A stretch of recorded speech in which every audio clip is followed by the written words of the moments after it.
জালেমদের বিচার হবে হবে হবে।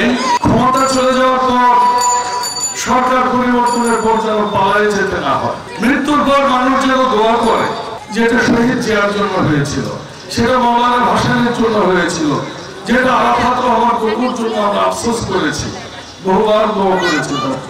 সেরকম রাজনীতি করে যেন করতে পারে। শহীদ জিয়ার রাজনীতি বিভক্তির রাজনীতি নয়। আমরা জানি গত 17 বছরে আপনারা জেল খেটেছেন, জুলুমের শিকার হয়েছেন, সবকিছু থেকে বঞ্চিত হয়েছে।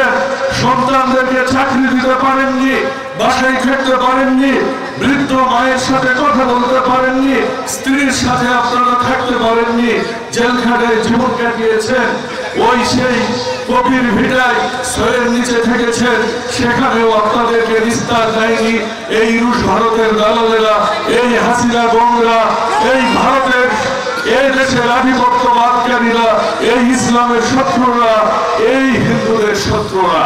কেন বললাম এই কথা? অনেকে মনে করেন আওয়ামী লীগ বোধহয় হিন্দুদের দল। আজকে দেশের হিন্দু ভাইদের প্রতি বিএনপির পক্ষ থেকে কৃতজ্ঞতা জ্ঞাপন করছে। আপনারা দেশের স্বাধীনতা সার্বভৌমত্বের সময় মুক্তিযুদ্ধে আপনারা অংশগ্রহণ করেছিলেন।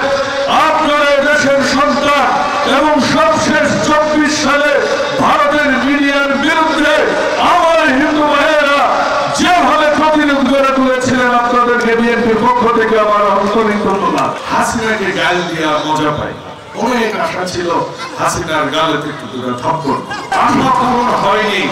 তবে হাসিনার যে গঙ্গেরা আছে এদেরকে ধরব সময় মতো, ছাই দিয়ে ধরা হবে। আমি ছোটবেলায় শিং মাছ কাটালো, আমি জানি কিভাবে কই মাছ কাটতে হয়। একটা একটা করে হিসাব হবে মরল গাছের মাটিতেও। বৃদ্ধ মানুষকেও আপনারা নিস্তার দেননি। এই যে কালান্দাই মারা গেছে, অসুস্থ মানুষ পান খাইতে বের হয়েছে, তাকে আপনারা ধরে নিয়ে গেছেন। এই জালেমদের বিচার হবে হবে হবে, সেসব কথা পরে হবে।